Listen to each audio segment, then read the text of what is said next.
नमस्कार, आपका स्वागत है पर्वतवाणी लाइव में और आपके साथ मैं मीनाक्षी सा। इस वक्त मैं हरिद्वार में मौजूद हूँ एसपी सिटी कार्यालय में और आज यहाँ स्वराज सेवा दल ने अपनी मांगों को लेकर यहाँ पर हल्ला बोला है। अब आज इनका मामला है कि यहाँ अतिक्रमण, जो गैर अतिक्रमण हो रहा है, उसको लेकर आज ये एसपी सिटी कार्यालय में पहुँचे हैं। तो क्या कुछ है, रमेश जोशी जी से यहाँ पर जानेंगे। नमस्कार रमेश जी, आज क्या कुछ है कि आप हरिद्वार यहाँ पहुँचे? मैडम, उत्तराखंड की जमीनों पर बाहर से भूमाफिया आकर के फर्जी प्रपत्रों के आधार पर खरीद बेच रहे हैं। वो तो भलाव हरिद्वार जिलाधिकारी महोदय का, हरिद्वार एसडीएम सदर का और एडीएम साहब का, जिन्होंने तत्काल प्रभाव से संज्ञान लिया और उसकी खरीद फरोख्त पर रोक लगा दी। देखिए, ज़मीनों के लिए जो एक पूर्व मंत्री हैं, उनके ओएसडी हैं, और उसके अलावा उत्तराखंड उत्तर प्रदेश से बाहर स्टेट के एक डीजीपी हैं, इन लोगों ने एक गठजोड़ बना रखा है। सहारा की 555 बीघे जो ज़मीन थी, जिसमें सबसे पहले जो निवेशक थे उन्होंने खर्च करा था, उन निवेशकों को उनका हिस्सा मिलना चाहिए। इन लोगों के बड़े भूमाफियाओं ने फर्जी प्रपत्रों के आधार पर वो ज़मीन खरीद बेच दी और लगातार जो आदमी आवाज़ उठाता है उसके खिलाफ ये लोग ब्लैकमेलिंग का मुकदमा करते हैं। और प्रशासन से आज मेरा पुलिस प्रशासन से अनुरोध है कि माननीय सर्वोच्चतम न्यायालय की कई सारी रूलिंग है कि ज़मीन खरीदने बेचने पर सिविल एक्ट अलग चले, क्रिमिनल ऑफेंस अलग चले। तो मैंने आज एसपी सिटी महोदय के माध्यम से, एसएसपी साहब के माध्यम से मैंने एक प्रार्थना पत्र दिया है और उसमें उन लोगों के खिलाफ 420 और संबंधित धाराओं में मुकदमा पंजीकृत कर उस जमीन को सीज कर उन भूमाफियाओं पर गैंगस्टर की कार्रवाई होनी चाहिए और जो बड़े बड़े भूमाफिया हैं इनको तत्काल प्रभाव से जेल भेजना चाहिए और इन पूरे प्रकरण की जांच के वीके साहब, राजेश भट्ट साहब और डॉक्टर सदानंद दाते साहब जैसे ईमानदार अफसरों से करवानी चाहिए। जोशी जी, ये भूमाफिया कौन है जिनका आप बार बार जिक्र करें, क्या आपको कुछ इनके बारे में पता है? हाँ जी, देखिए, मैंने जिस प्रकरण पर आरोप लगाया है या मैं जो भी आरोप लगाता हूँ वह 100% सत्य होता है, सार्थक होता है। और जो मैं आरोप लगा रहा हूँ इसमें जो पूर्व मंत्री हैं या कुछ उनके ओएसडी हैं, एक मैं जिन डीजीपी महोदय का, बाहरी स्टेट के डीजीपी महोदय का बता रहा हूँ, डीजीपी महोदय अधिकारियों पर दबाव बनाते हैं, मंत्री जी और अपने ओएसडी को आगे करते हैं, कुछ उन्होंने एक सभासद को भी जोड़ रखा है। तो तमाम जो संपत्ति है इन पर जो ये आश्रम है, जिस पीत वस्त्र को हम दंडवत प्रणाम करते हैं, हम लोग शीश झुकाते हैं, उन लोगों के लिए ये लोग अन्य बाहर से भूमाफियों को अब पीत वस्त्र पहनाकर आश्रमों पर कब्जा करवा रहे हैं, जिसके विरोध में स्वराज सेवा दल ने आज यहाँ प्रदर्शन किया है। सहारा की जो 555 बीघे जमीन है वो उत्तराखंड की या जिन लोगों ने निवेश किया है उन लोगों को मिलनी चाहिए और तत्काल प्रभाव से उस पर सील की कार्रवाई होनी चाहिए और उस पर जो फर्जी प्रपत्रों के आधार पर नक्शा पास करवाए उसे निरस्त होना चाहिए। जोशी जी, क्या आस्था के नाम पर धर्म को लेकर ये जमीन कब्जाने का काम कर रहे हैं? बिल्कुल, मैंने कहा ना, ऐसे आप के साहब से, राजेश भट्ट साहब से, डॉक्टर सदानंद दाते साहब जैसे ईमानदार अफसरों से जांच करवा दीजिएगा। मैं पूर्व के मंत्री को, उनके ओएसडी को और एक डीजीपी को, अन्य स्टेट के डीजीपी को जेल भिजवा दूंगा। मैं ऐसे ऐसे साक्ष्य दे दूंगा। आप अपनी बात पे पूर्व मंत्री कह रहे हैं, ये पूर्व मंत्री कौन है? क्या उसका नाम आप ले सकते हैं? अगर हफ्ते 10 दिन के अंदर इस जमीन की सीलिंग नहीं हुई तो पूर्व मंत्री को बिल्कुल कपड़े उतार कर उसके घर के बाहर धरना दूंगा और सारे साक्ष्य दूंगा और उसी के मोबाइल में साक्ष्य दूंगा। आपके पास साक्ष्य हैं सब? बिल्कुल मैडम, अगर इतनी बात कह रहा हूं तो साक्ष्य के अनुरूप कह रहा हूं। और आजकल ये लोग मोबाइल जो व्हाट्सएप कॉल का इन्होंने सोच रखा है ना शगुफा, उन्हीं की कॉल में, उन्हीं के मोबाइलों में साबित कर दूंगा। आप जांच करवा दीजिएगा, राजेश भट्ट साहब से आप जांच करवा दीजिए, के वीके साहब से आप जांच करवा दीजिएगा, सदानंद दाते साहब से, सब जेल चले जाएंगे। चलिए, आपने सुना स्वराज सेवा दल के प्रेसिडेंट यहाँ पर क्या कुछ कह रहे हैं। रमेश जोशी जी इस वक्त हमारे साथ हैं और उनका कहना है कि उनके पास कुछ एविडेंस है जिनके द्वारा वो ये बात कह रहे हैं कि कुछ भूमाफियाओं द्वारा, जिनका वो नाम अभी नहीं ले रहे, 10 दिन का उन्होंने समय दिया है कि वो। मैडम, मैं राजीव कुमार तिवारी, समाज सेवी, हरिद्वार से। मैडम, मैं नशे के बारे में बोलना चाहता हूँ। नशे में कम से कम मेरे को 5 साल हो गए। इसके अलावा नशे को लेकर भी यहाँ पर कुछ बातें सामने आ रही हैं। जी मैडम, मैं हरिद्वार से राजीव कुमार तिवारी, समाज सेवी। मैडम, इस यहाँ पे हरिद्वार के अंदर नशे का कारोबार सबसे ज़्यादा है, जिसमें स्मैक है, सुल्फा है, गांजा है, शराब है। देखिए मैडम, इस नशे में कम से कम मेरे को 5 साल हो गए। जो एक नियम बना हुआ पुलिस के प्रति नियम है, अगर कोई नशा हो रहा है या कुछ गलत हो रहा है, आप उसकी शिकायत अपने चौकी इंचार्ज को दे सकते हैं, आप थाना कोतवाल को दे सकते हैं, आप एसपी सिटी को दे रखो, आप एसएसपी को दे सकते हैं।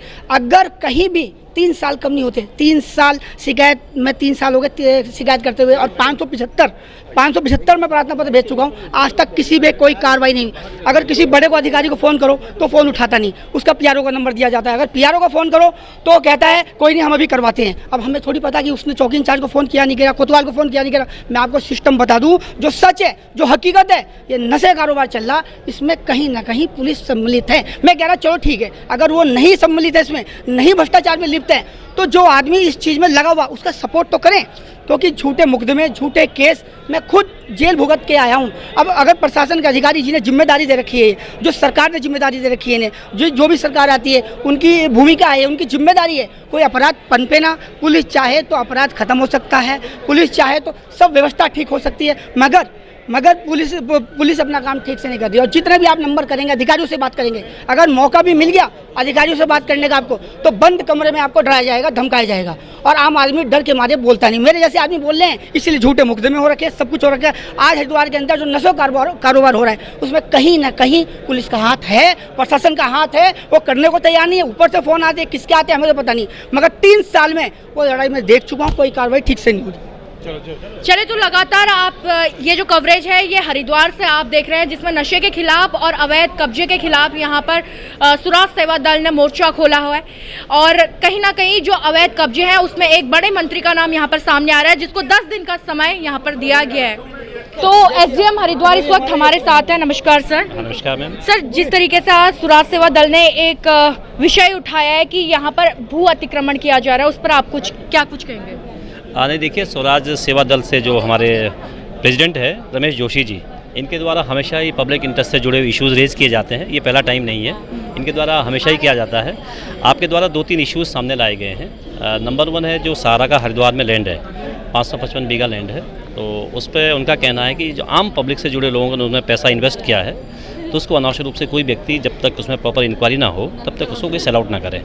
तो उसमें बहुत प्रायोरिटी से ऑलरेडी सेल आउट करने पर रोक लगा दिया गया है, और जो इन्वेस्टर है उनके हितों की प्रायोरिटी गवर्नमेंट की भी है और हम लोगों की भी है, उसको प्रॉपर्ली डीएम सर खुद भी देख रहे हैं। इसके अलावा आपके द्वारा कुछ कार्यकर्ताओं पे अनावश्यक रूप से एफआईआर लॉन्च करने के इशू रेज किए गए हैं, और दूसरा एक आश्रम से जुड़ा हुआ इशू है कि उसमें कुछ लोगों के द्वारा प्रॉपर इंक्वायरी इत्यादि न करके कब्जा करने का प्रयास किया जा रहा है। तो जो भी इश्यूज़ है, चाहे सहारा से जुड़ा हुआ है, चाहे इंडस्ट्री से जुड़ा हुआ है या आश्रम से जुड़ा हुआ है, उसको प्रॉपर मैं खुद एसडीएम और डीएम सर उनको एग्जामिन कर रहे हैं, एसएसपी साहब। तो जो भी चीज़ें होगी किसी जेन्युइन आदमी का हित नहीं बनने दिया जाएगा। सर, कुछ अधिकारियों के बारे में भी वो कह रहे हैं कि अधिकारियों के सपोर्ट से इस तरीके के काम हो रहे हैं कि भूमाफियाओं के जो पैर हैं वो पसार रहे हैं, तो इस पर आप क्या कुछ कहेंगे? नहीं, देखिए, आपने इश्यूज़ रेज़ किए हैं, मैंने द्वारा कहा गया, तो आप एक दिन कार्यालय में आइए, जो भी चीज़ें हैं आपके मन में उसको प्रॉपर सुन के, और अगर कोई व्यक्ति गलत कर रहा है, कोई अधिकारी गलत कर रहा है, तो उसके खिलाफ भी कार्रवाई की जाएगी। Thank you ma'am.